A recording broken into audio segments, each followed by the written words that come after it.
안녕하십니까. 이번 시간에는 랩뷰에서 프로그램적으로 랩뷰 VI를 종료하는 방법에 대해서 살펴보도록 하겠습니다.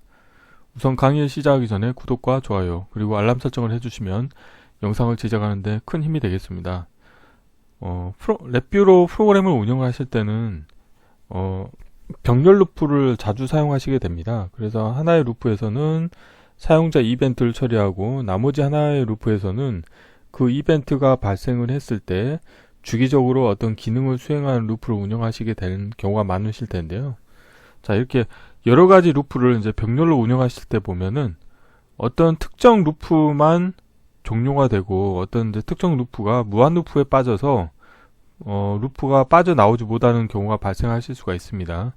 그래서 그런 경우에는 오늘 이제 알려드릴 인보크 노드 중에서 이제 VI를 강제로 중단시키는 인보크 노드가 있습니다. 그래서 관련된 인보크 노드를 이용을 하셔가지고 만약에 병렬 루프에서 특정 루프만 종료가 되고 특정 루프가 종료가 되지 않고 무한 루프에 빠졌을 경우에 프로그램적으로 강제로 VI를 중단시킬 수 있는 방법에 대해서 살펴보겠습니다. 자, 테스트할 코드는 다음과 같습니다. 자, 프론트 패널에는 두 개의 불리언 컨트롤이 있는데요. 자, 하나는 강제 종료 버튼이라고 해가지고 관련된 버튼을 클릭을 하시게 되면 VI가 강제로 중단되는 기능을 수행하게 되어 있고요. 정지 버튼 같은 경우는 이제 일반적으로 이제 VI를 정지시킬 때 사용하는 버튼이 되겠는데요. 이번 실습에서는 관련된 정지 버튼을 누르더라도 병렬 루프 중에 특정 루프 같은 경우는 그냥 무한 루프로 계속 빠지기 때문에 이 버튼을 눌렀을 때는 VI가 정상적으로 종료가 되지 않는 현상이 발생할 텐데요. 관련된 현상을 일단 한번 같이 살펴보겠고요. 자, 그리고 그래프 인디케이터가 있어서 그래프 인디케이터에는 여기 오른쪽에 블록 다이어그램 코드에서처럼 난수 생성 함수에 곱하기 100을 해서 0부터 100 사이의 랜덤 데이터가 그래프에 표시가 되도록 운영을 하는 코드가 되겠습니다.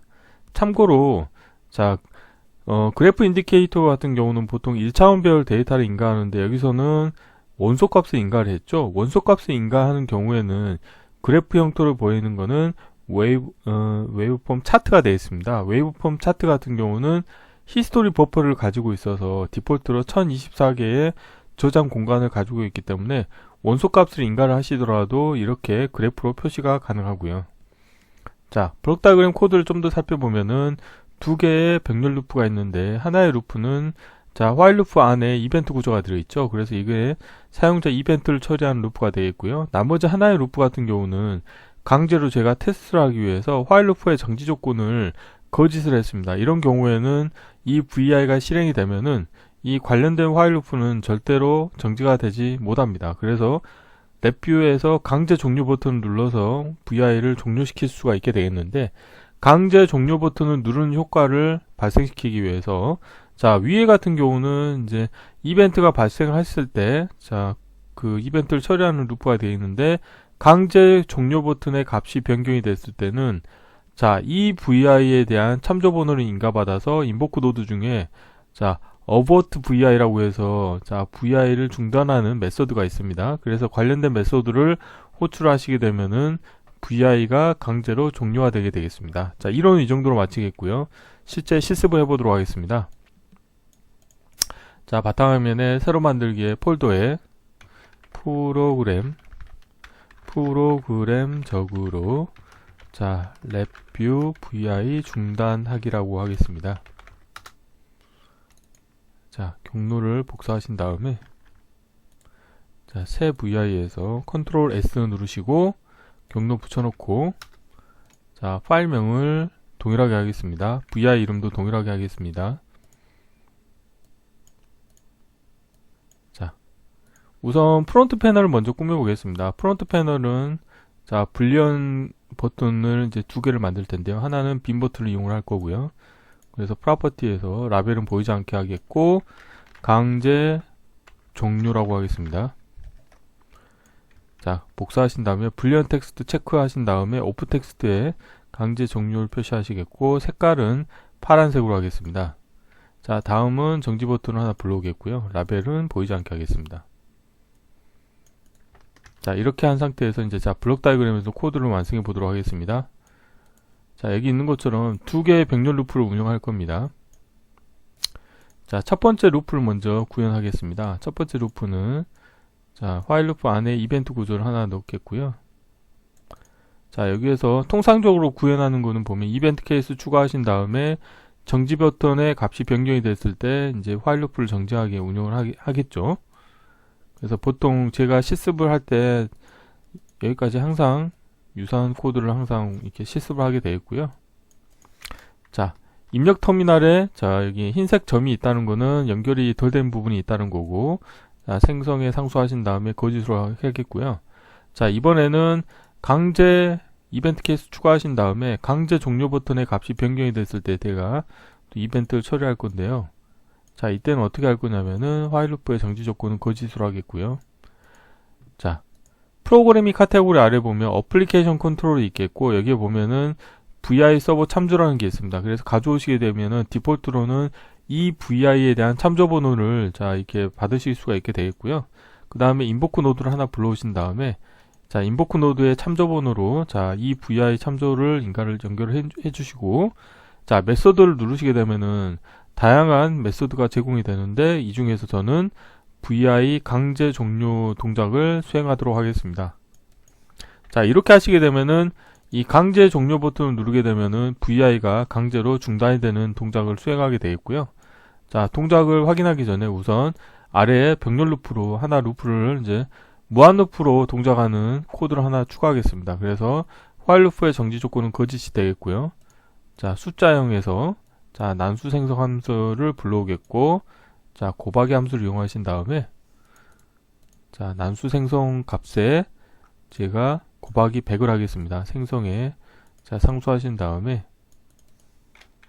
자, 100을 곱해주면 0부터 100 사이의 랜덤 데이터가 나오겠죠. 자,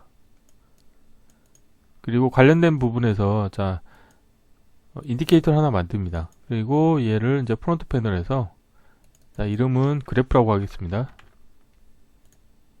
그리고 마우스 오른쪽 클릭하신 다음에 대체에서 실버의 그래프에서 웨이브폼 차트라는 게 있어서 이걸 불러오시게 되면은 자, 실행 버튼이 깨지지가 않죠. 그래서 결국에는 이렇게 해도 상관이 없다는 거고요.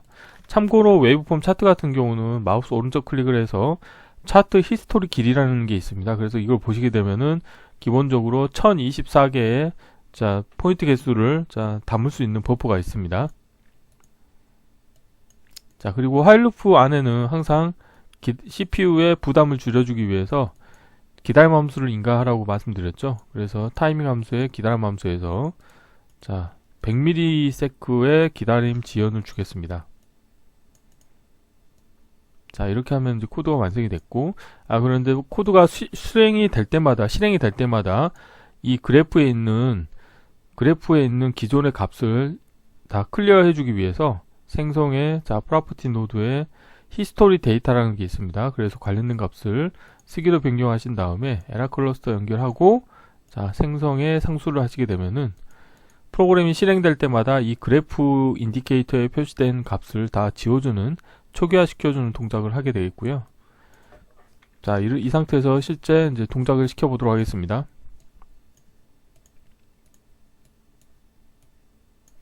자, 필요 없는 거는 다 닫겠고요. 자, 실행을 해볼게요.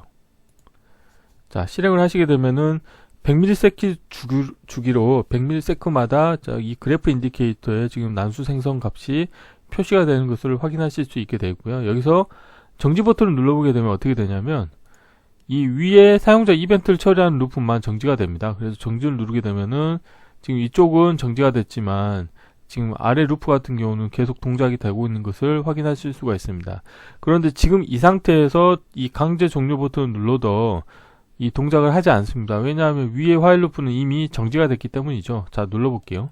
아무런 반응이 없죠. 그래서 이런 경우는 자, 프로그램 강제 종료 버튼 누르셔야 되고요. 자, 실행을 하신 다음에 이번엔 이 정지 버튼을 누르지 않고 강제 종료 버튼을 눌러보겠습니다. 그래서 강제 종료 버튼을 누르시게 되면은 이 인보크 노드 abort vi가 실행이 됨으로써 이 아래쪽에 있는 무한 루프로 동작하는 이 화일 루프가 정지가 되는 것을 확인하실 수가 있게 되겠는데요. 한번 눌러볼게요. 자, 누르면은 자, VI가 중단되는 것을 확인하실 수가 있게 되겠습니다. 그래서 프로그램을 개발하실 때는 솔직히 관련된 강제 중단하는 이 메서드를 사용할 일이 거의 없습니다. 거의 없고, 에라 핸들링을 제대로 해가지고 뭔가 프로그램이 종료될 때에는 병렬 루프가 다 정상적으로 종료될 수 있도록 프로그램을 운영하시는 게 가장 베스트인데, 혹시라도 뭐 예외 상황이 발생했을 때 보험 차원에서 이 VI를 강제로 중단시키기 위한 목적으로 관련된 인보크 노드를 활용하시는 것도 좋은 꿀팁 중에 하나가 되지 않을까 이런 생각을 해봅니다. 이번 강좌는 이상으로 마치겠습니다. 감사합니다.